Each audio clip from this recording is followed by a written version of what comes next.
Jacques Ostler, bonsoir. Bonsoir Jean-Louis.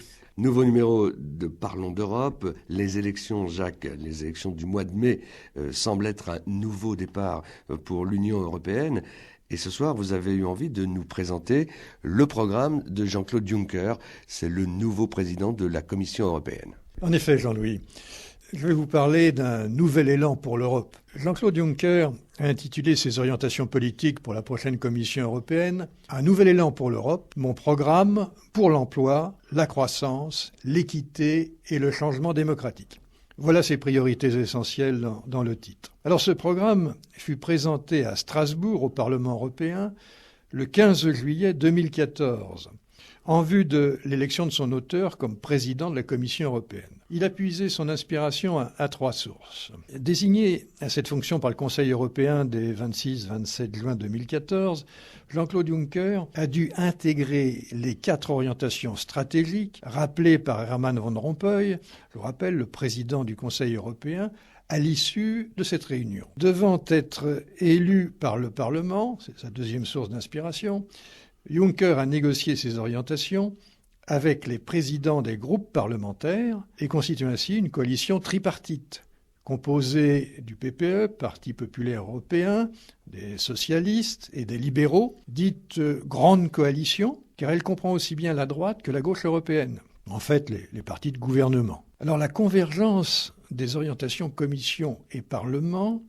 est confirmée par le discours de Martin Schulz, le nouveau président du Parlement européen, prononcé le 16 juillet 2014 devant le Conseil européen. Le président du Parlement est en effet invité à prendre la parole devant le Conseil européen à chaque réunion de celui-ci, en quelque sorte en guise de hors-d'œuvre. Alors à cette occasion, quelque peu sadique, Schulz se félicite que le Parlement ait imposé sa procédure, les Spitzenkandidaten qu'on a déjà évoqués, et son candidat, Juncker, au Conseil européen. Troisième source, procédant indirectement du suffrage universel, Juncker a répondu aux attentes exprimées par la majorité des électeurs au cours de la campagne des européennes. Il a pu enfin s'appuyer sur sa longue expérience personnelle du monde européen et sur les critiques et propositions d'experts et de groupes de réflexion, comme en France la Fondation Robert Schuman, Notre Europe, Institut Jacques Delors, ou bien Confrontation Europe, ou d'autres encore. Alors ce programme,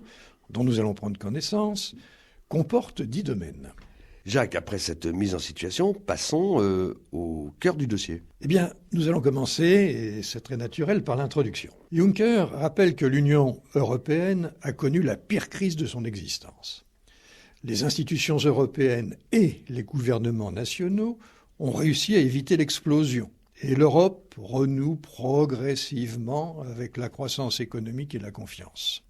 Toutefois, le chômage, notamment des jeunes, est considérable. La croissance durable n'est pas là. Le niveau d'investissement est insuffisant. Et le degré de confiance dans le projet européen n'a jamais été aussi bas. C'est pourquoi, je cite, « Je considère que ma mission première est de reconstruire des ponts en Europe après la crise, de restaurer la confiance des citoyens européens, d'axer nos politiques sur les grands défis que doivent relever nos économies et nos sociétés, et de renforcer la légitimité démocratique sur la base, écoutez bien, de la méthode communautaire. » Ce n'est pas une banalité, mais l'annonce d'une inversion de tendance historique.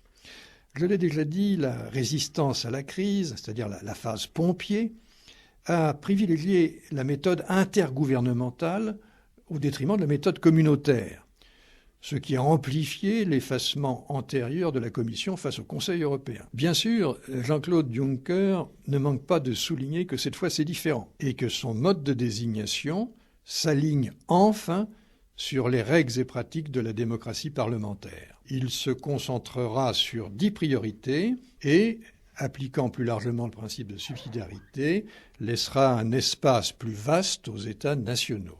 Alors après cette introduction, Jacques Ostler, voyons justement ces 10 priorités. Dans ce rendez-vous, nous verrons déjà les 5 premières. Alors la première, c'est un nouvel élan pour l'emploi, la croissance et l'investissement. Un effort d'investissement supplémentaire, publics et privés, de 300 milliards d'euros sur 3 ans est nécessaire. Nécessaire pour renforcer la compétitivité, nécessaire pour soutenir une croissance conjoncturelle, est nécessaire enfin pour alimenter une croissance durable riche en emplois. Ces investissements devront être concentrés, donc sélectionnés et coordonnés au niveau européen, et tournés vers les infrastructures, transports, réseaux à haut débit, réseaux d'énergie, et aussi recherche, innovation, énergie renouvelable, etc. Juncker reconnaît que ce sont les entreprises qui créent des emplois. Entre nous, ce que le gouvernement français vient récemment de découvrir, mais pas encore toute sa majorité parlementaire. Donc, ce sont des entreprises qui créent des emplois, et notamment les PME. Et un choc de simplification et un environnement de confiance sont nécessaires. Le désendettement doit se poursuivre. Le pacte de stabilité doit être respecté. En conséquence, de nouveaux modes de financement doivent être imaginés sous ces deux contraintes que je viens de rappeler. Et là, c'est le cœur du problème que nous avons à résoudre. Comment un surendetté peut-il investir ? Comment la cigale peut-elle survivre ?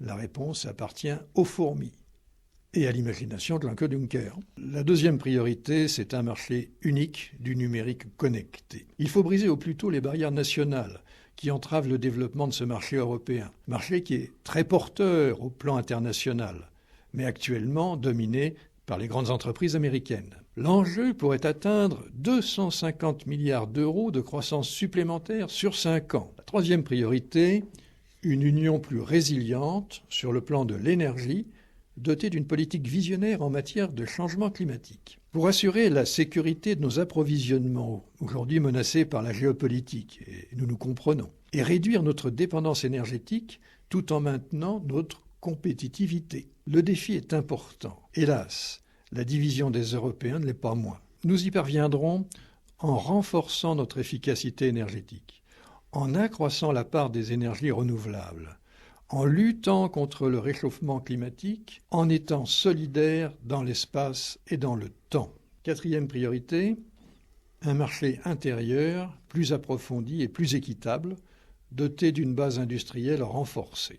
Il faut achever le marché intérieur unique des biens et des services pour en faire un tremplin de compétitivité pour nos entreprises et réindustrialiser l'Europe en portant la part de l'industrie de 16 à 20% dans le produit intérieur brut d'ici 2020. Et ça, c'est une inversion de tendance historique très difficile, car aujourd'hui, ce sont les émergents, notamment la Chine, qui sont devenus les ateliers du monde.